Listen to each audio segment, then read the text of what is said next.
Indonesia bertahan berapa lama ke depan, yaitu pesantren, NU, dan Nusantara. Para wali menyebarkan agama Islam Indonesia. Kemudian para wali mendirikan pesantren, sebuah organisasi keagamaan, organisasi pendidikan. Ini kehebatan ulama kita di Indonesia, ulama NU itu membangun nasionalisme itu yang pertama. Untuk kalian tetap bermanfaat, karena manusia butuh pemerintah, butuh pimpinan. Dua hijau itu adalah hijaunya NU dan hijaunya TNI.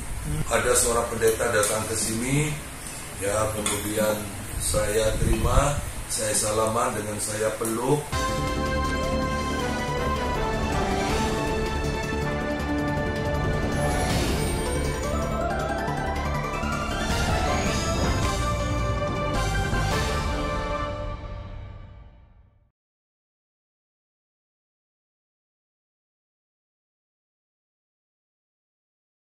Assalamualaikum warahmatullahi wabarakatuh. Pemirsa Pentas TV, kita kembali dalam program Pentas TV Pentas Ngetren, mengkaji pesantren, mengkaji NU dan Nusantara. Bersama kita sudah datang seorang tokoh yang luar biasa di Jawa Barat. Beliau adalah sesepuh di Pondok Pesantren An-Nasuhat Cirebon. Beliau adalah Muktasar PWNU Jawa Barat. Juga organisasi lainnya banyak yang beliau geluti dulu di FKUB dan sebagainya. Bersama saya sesepuh Jawa Barat, sesepuh Indonesia, sesepuh kami, Kiai Haji Usama Mansur. Assalamualaikum Pak Kiai. Waalaikumsalam warahmatullahi wabarakatuh. Nah, Pak Kiai akan kita diskusikan satu tema yang menarik yang akan mendukung Indonesia bertahan berapa lama ke depan, yaitu pesantren, NU dan Nusantara. Nah, mohon izin bertanya kepada Pak Kiai, apa itu makna pesantren dan NU buat Pak Kiai, lalu dihubungkan dengan Nusantara? Silakan Pak Kiai. Terima kasih. Assalamualaikum warahmatullahi wabarakatuh. Asep dan pemirsa, pesantren, NU dan Nusantara itu satu sama lain tidak bisa dipisahkan. Mengapa? Kita harus kembali kepada sejarah. Para wali menyebarkan agama Islam Indonesia. Kemudian para wali mendirikan pesantren, yang tentu waktu itu namanya belum pesantren, karena ini pesantren dari bahasa Sanskerta juga awalnya. Nah, kemudian menjadi nama baku untuk pesantren dan sampai hari ini. Maka kemudian para ulama pelanjut para wali itu mendirikan Jam'iyah Nahdlatul Ulama, sebuah organisasi keagamaan, organisasi pendidikan. Tentu ya banyak ormas Islam yang juga sama, hanya mungkin Nahdlatul Ulama ya punya perbedaan yang kadang-kadang signifikan dalam sisi yang lain. Itu. Tadi dalam kesempatan yang lain saya pernah menyampaikan bahwa Nusantara bagian tak terpisahkan. Nah, lambang Nahdlatul Ulama itu bola dunia diikat dengan tambang. Itu maknanya bola dunia, ya kepulauan kita Indonesia dari kepulauan-kepulauan. Kenapa di situ kok lambangnya itu bola dunia? Artinya kiprah Nahdlatul Ulama itu bukan hanya untuk Indonesia, tapi untuk dunia. Terbukti hari ini banyak negara-negara yang mengadopsi Jam'iyah Ulama. Ya banyak negara-negara itu termasuk Saudi Arabia, termasuk di Timur Tengah. Ada beberapa negara yang mengadopsi nilai-nilai Jam'iyah Ulama, yaitu yang berpikir atau dalam fikroh ya itu moderat, tidak sempit dan sebagainya. Nah, maka NU, Nusantara dan pesantren. Ada orang mengatakan pesantren itu NU besar. Ya. Ada yang menyatakan NU tidak bisa dipisahkan dengan pesantren, pesantren tidak bisa dipisahkan dengan NU. Karena korelasinya sangat kuat. Dari kesejarahan pendirian sampai kelanjutan daripada para muassis pondok pesantren beberapa waktu yang lalu terus berkembang. Maka dari itu di NU ada satu lembaga, yaitu lembaga yang menaungi pondok-pondok pesantren. Ya, itu ada lembaganya. Ya, kemudian NU dengan pesantren saling mengisi. Kekuatan NU, ya, bentengnya ada di pondok-pondok pesantren. Nilai-nilai ajaran, moderasi dalam segala hal itu ada di pesantren. Maka pesantren didatangi oleh banyak para santri dari berbagai daerah dengan kebudayaan yang berbeda, dengan bahasa yang berbeda. Mereka satu dalam pondok pesantren mengikuti kajian-kajian keagamaan yang kuat, keagamaan yang benar. Mereka diajarkan fikih, syariah, diajarkan juga usul fikih, ya, diajarkan nilai-nilai hukum wad'i, diajarkan juga hukum taklifi, sehingga mereka nanti akan keluar fikroh yang moderat, tidak sempit, ya. Itu pondok pesantren. Maka pesantren dan NU, ya, bagian integral, saling mengisi, saling mengakui, saling komitmen. Sebab NU jelas mustahil lah terlepas dari dunia pesantren. Pesantren pun mereka berdakwah tetap untuk membangun nilai kehidupan. Nah, Nahdlatul Ulama juga tidak melupakan jasa para ulama dulu, ya, yaitu membangun Pulwatun Minal Iman. Ini Pulwatun Minal Iman itu, ya, kaitannya, ya, dengan Nusantara, Pak. Dengan nilai, dengan Nusantara itu, dengan Nusantara. Jangan sampai kita lupakan itu, ya, Nusantara itu. Karena Nusantara tempat pijakan kita. Ini kehebatan ulama kita di Indonesia, ulama NU itu membangun nasionalisme itu yang pertama. Jadi malah Hubbul Watun Minal Iman itu memang sengaja didengungkan demikian rupa untuk menjadi sebuah Kang Asep, orang agar, ya, teringat, akan terus tahu bahwa cinta tanah air. Maka kalau cinta tanah air nanti akan membangun nasionalisme. Penjajah harus kita usir karena mereka merampas hak-hak kita. Nah itu, maka ketiga-tiganya adalah satu bagian yang tidak bisa dipisahkan, satu sama lain, saling mengisi, saling memberi. Dan ini kesejarahan Nusantara itu diangkat sengaja karena memang Nahdlatul Ulama merasakan itu pentingnya bagaimana di negara-negara Timur Tengah. Kenapa ormas itu tidak bisa maju seperti ini? Akan berhadapan dengan pemerintah, akan berhadapan dengan kelompok-kelompok. Kenapa mereka punya kepentingan berbeda? Kenapa kemudian di Indonesia Nahdlatul Ulama dan pondok pesantren kok sedemikian matching, sedemikian sinergik dengan pemerintah? Karena malah pemerintah merasa terbantu oleh dunia pesantren. Contoh saya sendiri hubungannya dengan kepolisian, dengan TNI, dengan pemerintah sangat baik. Kami tidak melawan mereka, tapi kami justru mendukung mereka. Ini sudah perintah Nabi. Ya. Sebuah hadis menyatakan bahwa Nabi Muhammad dalam hadisnya menyatakan, nanti sepeninggalku akan mimpin kalian wulatun, pemerintahnya akan mimpin kalian. Fayalikumul baru bibari, ada kelompok pemerintahan yang baik, dia akan memimpin dengan kebaikannya. Tapi juga wayalikumul fajiru bifujuri, ada memang pejabat pemerintah yang jahat, yang jelek, ya dia akan memerintah dengan jelek. Tapi stressing dari Nabi, fasma'u wa athi'u fima wa faqul haq, dengarkan apa yang disampaikan pemerintah, ya, taatilah apa yang disampaikan pemerintah yang tidak bertentangan dengan agama. Kalau tidak bertentangan agama, kita diperintah oleh Rasulullah untuk mengikuti pemerintah dengan baik. Kata Nabi, fa'in ahsanu, kalau pemerintah itu baik, falakum walahum, manfaatnya untuk kalian semua dan untuk mereka para pejabat yang mimpin negara ini. Tapi fa'in asaku, kalau pemerintah itu jelek, kata Nabi, walakum wa alaihim, untuk kalian tetap bermanfaat karena manusia butuh pemerintah, butuh pimpinan. Kalau ada kejelekan, maka kejelekan yang menimpa mereka.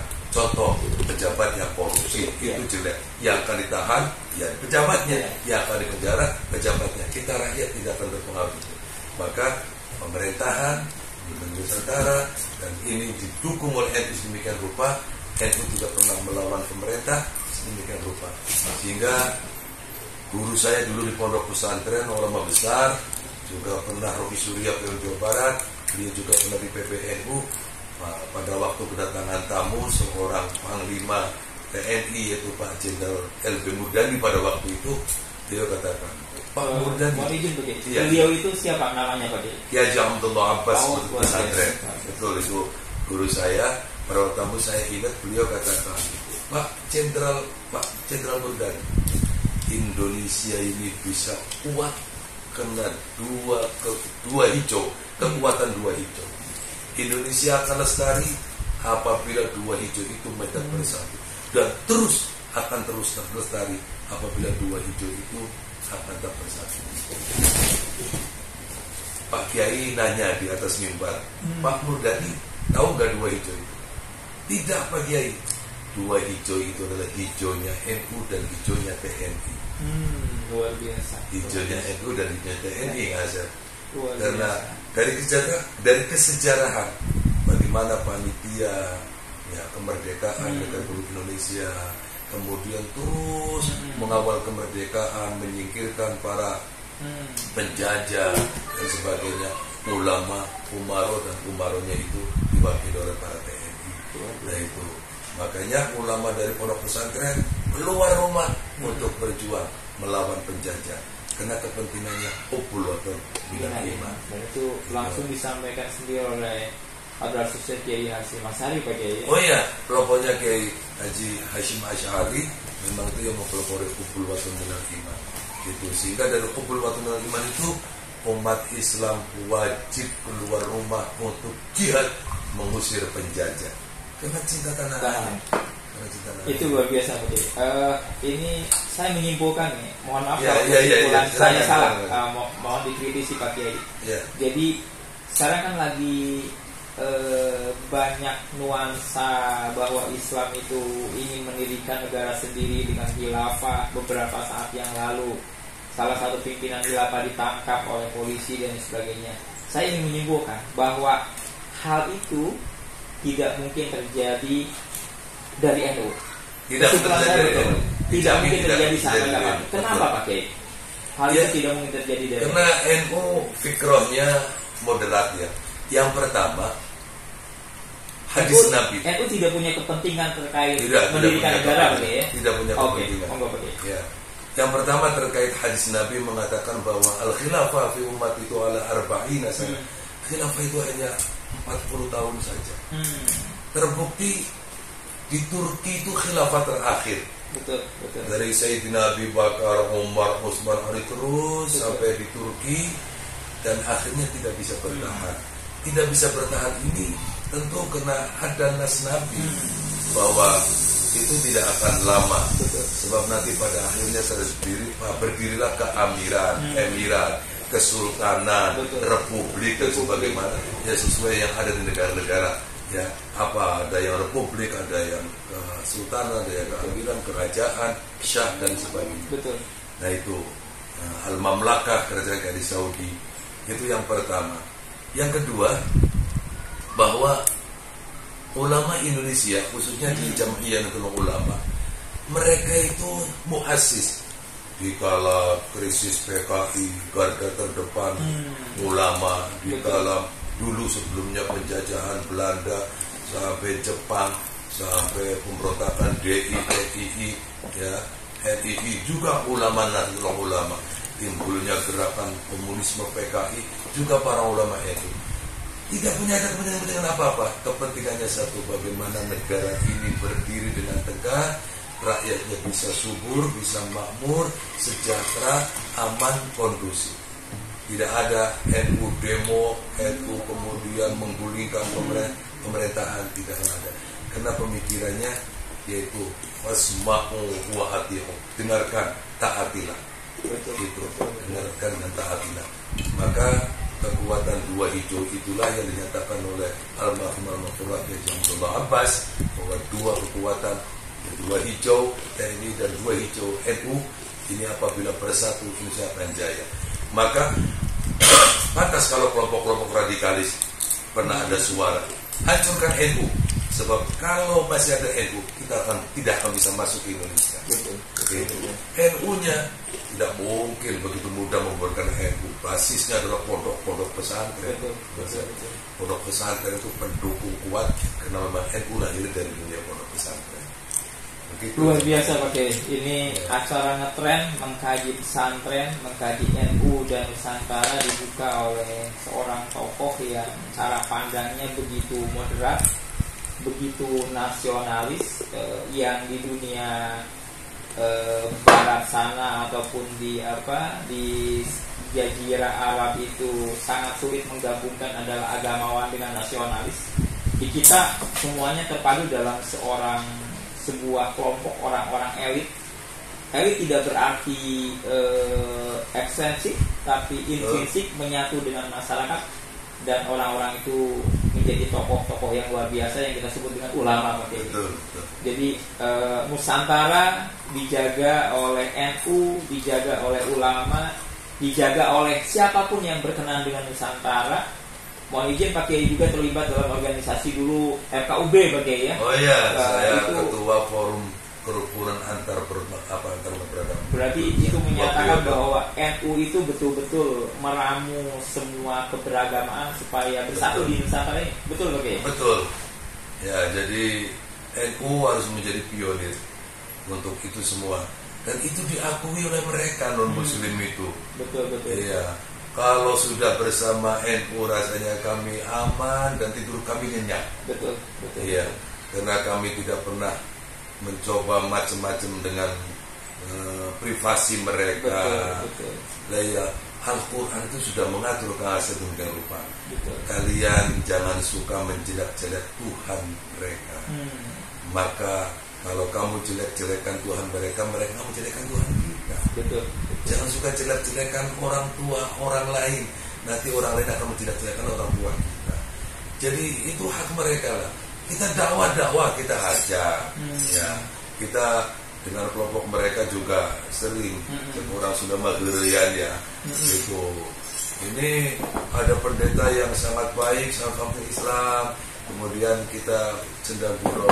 Ini satu langkah saja yang belum. Kapan sahadatnya? Kita tertawa.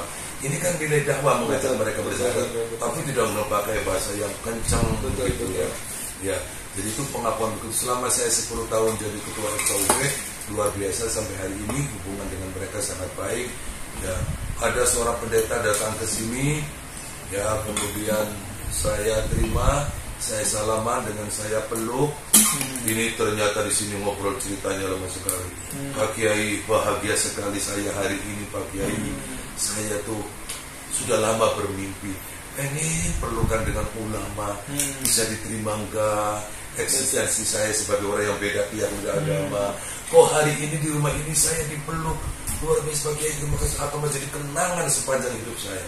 Ini membahagiakan orang kayak begini kan, sebuah nilai kebajikan, sebuah nilai pahala.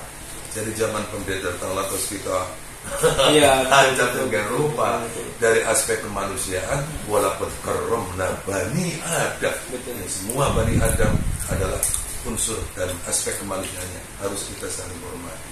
Luar biasa Pak Kiai. Ngetren sangat senang bisa berdiskusi dengan seorang kiai yang cara pandangnya luar biasa. Nanti karena dalam ngetren ini ada unsur Nusantaranya, kita akan minta pendapat para ahli sejarah yang paham tentang Nusantara. Apa sih yang penting dari Nusantara sehingga Nusantara ini utuh, walaupun sudah banyak orang yang ingin meruntuhkannya, gitu kan? Tapi NU, kesimpulan saya, NU tidak akan pernah berhenti untuk mendukung Nusantara sampai kapanpun.